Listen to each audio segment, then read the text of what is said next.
Mungkin sebagian besar dari kita yang saat ini memandang secara abu-abu tentang peristiwa di Suriah menjadi tercerahkan. Alhamdulillah kemarin saya diberikan kesempatan oleh Allah Ta'ala berada setahun di bumi Syam dan mengerjakan proyek-proyek kemanusiaan yang ada di sana.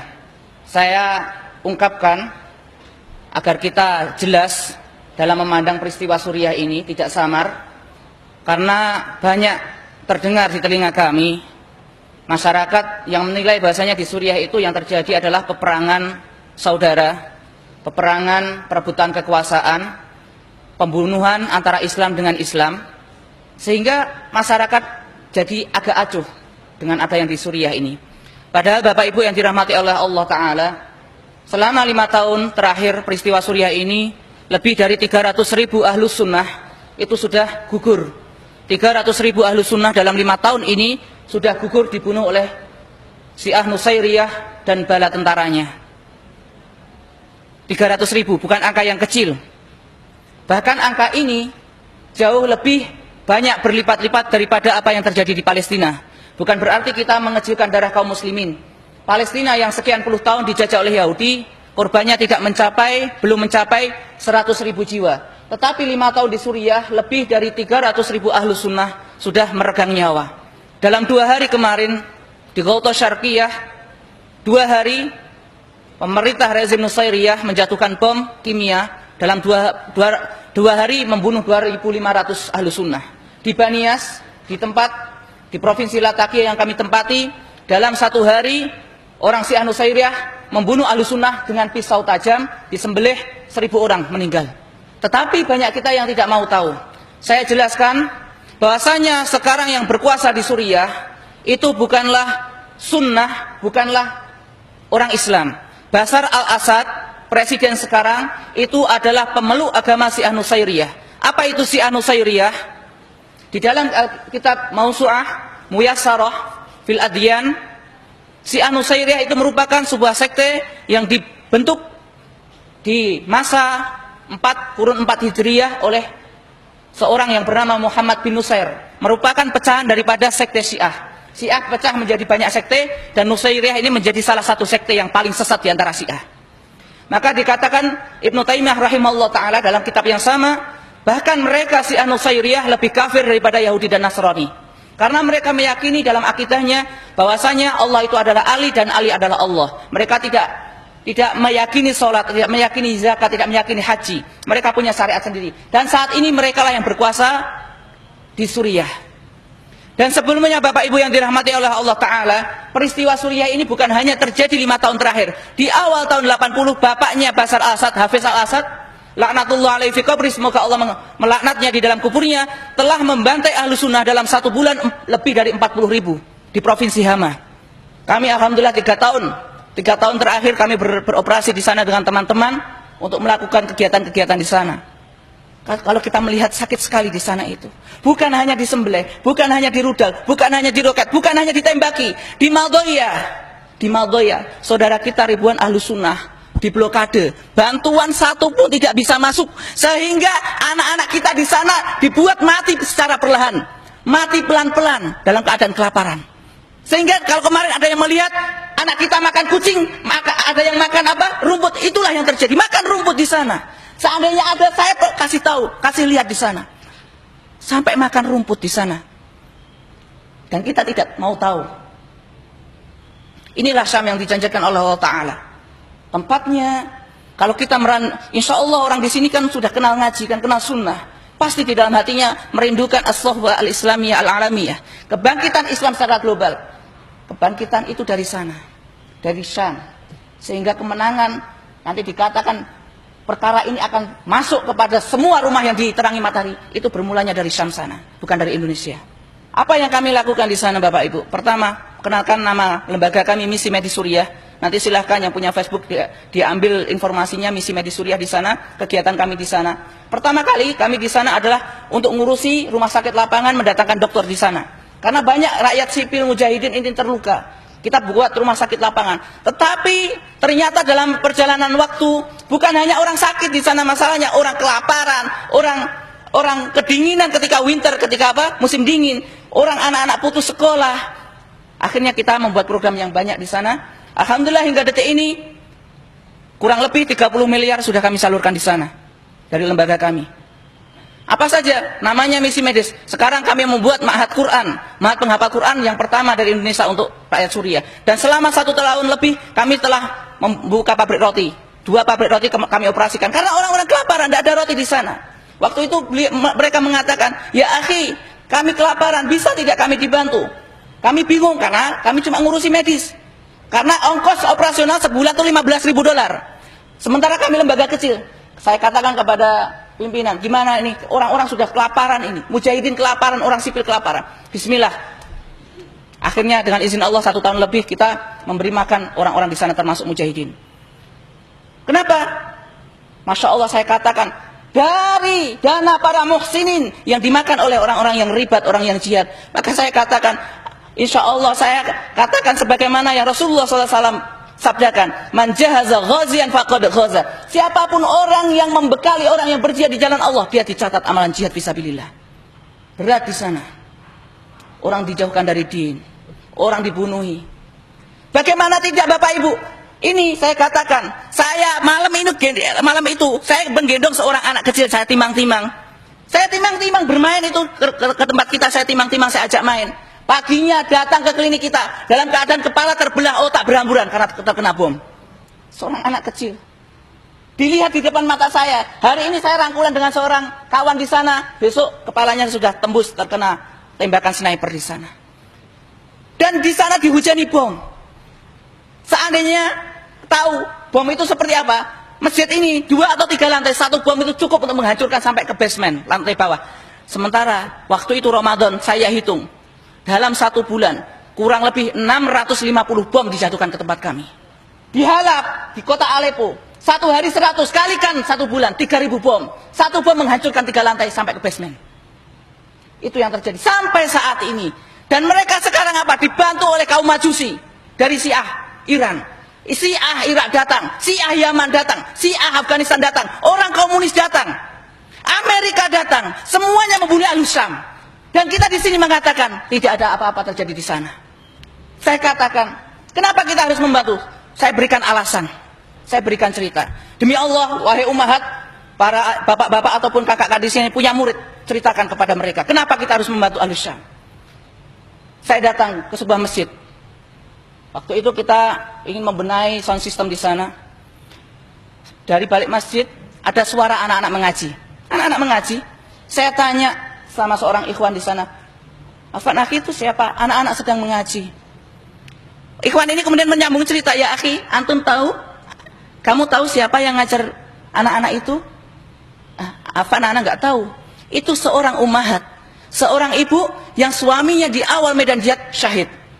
Dan kemarin baru saja anaknya usia 14 tahun berangkat ke medan jihad. Anaknya ini menginjak ranjau. Meledak ranjaunya, terburai badannya. Maka ketika datang seorang ikhwah datang kepada ibunya ini.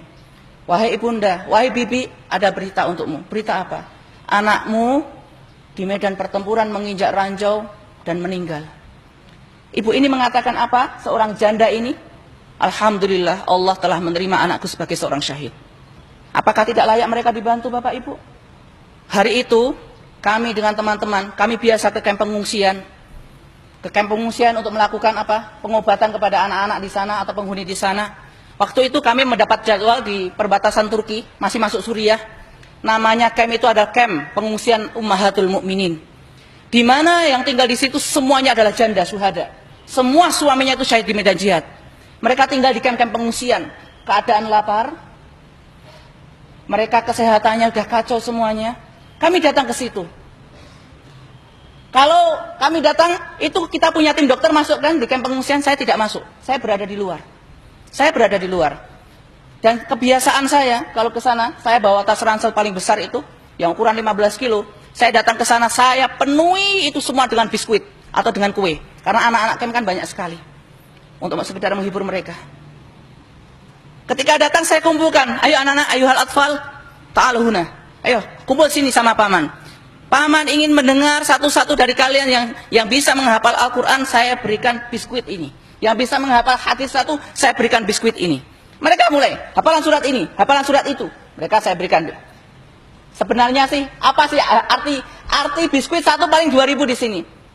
Hanya bisa menyeka air mata mereka itu sesaat. Tapi paling tidak saya bisa melihat mereka tersenyum. Ayo yang bisa hafalan Quran ke sini. Mereka hafalan Quran, mereka hafalan hadis. Hari itu anak-anak kan sudah selesai, kita mau pulang. Saya kemas-kemas di mobil itu. Ketika saya kemas-kemas, datang 3 anak kecil, perempuan 3 anak kecil ini, usia kelas 3 SD. Dia datang menghadap saya, itu dalam keadaan menunduk-nunduk mukanya. Ahlus Syam, Bapak Ibu yang dirahmati Allah, perempuannya Masya Allah menjaga diri. Kalau ketemu lelaki itu langsung dia mengambil jalan lain. Kalau tidak sengaja itu terlihat kita berpapasan itu melempar muka di sana. Masya Allah, orang Syam di situ. Muruahnya luar biasa. Si anak kecil ini kan datang kepada saya. Assalamualaikum. Saya jawab, Waalaikumsalam warahmatullah. Dek, saya katakan, Dik, ada apa? Mereka diam, malu itu diam. Mereka saling sikut-sikutan. Udah kamu saja, kamu yang ngomong. Kamu saja yang ngomong. Kamu, ada apa ini? Ada yang bisa paman bantu? Ini anak-anak yatim tadi kan?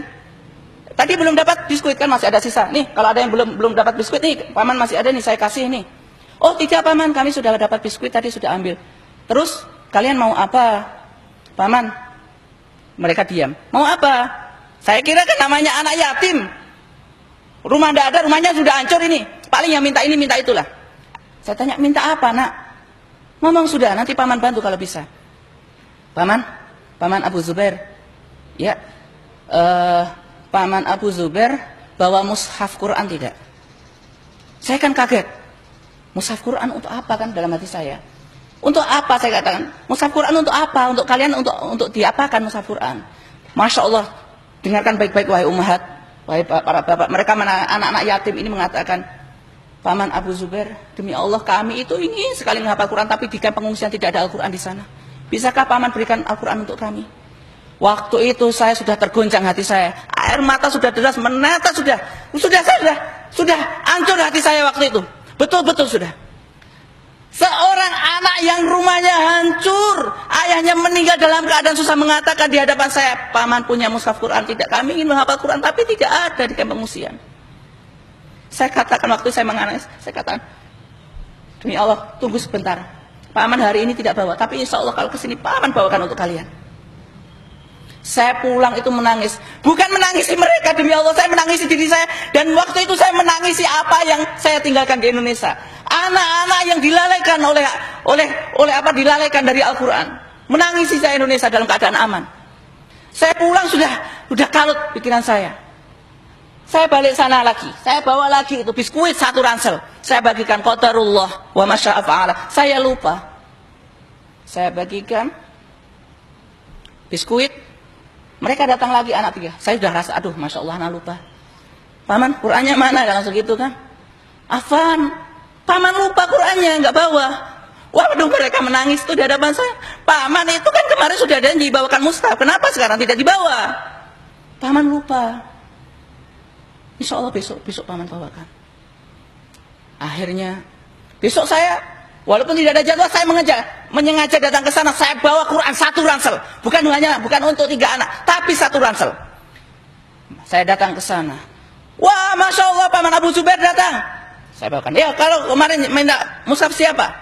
Mereka berbondong-bondong. Saya berikan mushaf. Masya Allah, wajahnya mereka bergembira. Dan tahu siapa yang paling bergembira? Saya. Bapak Ibu yang dirahmati Allah Ta'ala. Di sana anak itu menghafal Quran itu dalam taruhan nyawa, Bapak Ibu. Demi Allah, dalam taruhan nyawa. Gak percaya? Di samping markas kami, di samping klinik kami, di sebuah desa, sore-sore, anak-anak kecil ini kan menghafal Quran di masjid seperti ini. Menghafal Quran. Kurang ajarnya rezim Syiah itu. Didatangkan itu helikopter, dijatuhi bom Birmil. Meledak di samping masjid, hancur kaca itu. Anak-anak terpental, terkena kaca. Mereka berdarah-darah waktu menghafal Quran. Alhamdulillah, waktu itu tidak ada yang meninggal. Cuma karena kena sampingnya.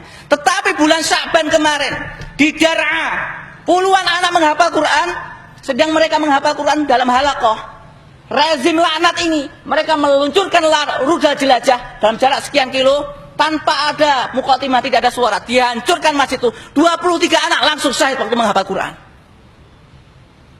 Saya katakan, di sana itu anak-anak kita menghafal Quran itu betul-betul dalam tumpahan darah. Mereka itu menebus semuanya itu, satu ayat itu satu nyawa, saya katakan di sana. Dan di hadapan mata saya, Masya Allah, anak-anak di sana loh, semangatnya luar biasa. Sehingga kami kemarin, kalau seperti ini, kita akan membuat mahat untuk mereka, untuk anak-anak ini. Alhamdulillah kita sudah buat mahat, sudah berdiri. Mahat kita namanya Mahat Khalid bin Walid. Mungkin poin terakhir yang saya katakan, kalau kita masih percaya ISIS, saya katakan mungkin akan ada yang bertanya-tanya, pernah bertemu dengan ISIS, kami hidup 3 bulan dengan ISIS, dan tim kami sudah ditembaki oleh ISIS, sudah dimurtadkan oleh ISIS, dan kita sudah jadi korban di sana, ditembaki sama ISIS. Dan mereka adalah kelompok takfir ekstrim di sana. Itu kesimpulan dan penutup dari kami. Itulah yang bertanya-tanya tentang ISIS. Wallahu taala a'lam bishawab. Aqulu qouli hadza astaghfirullah innahu wal ghafurur rahim. Silakan untuk informasi lanjut di misi medis Suriah, semua tentang kegiatan kami ada di sana semuanya.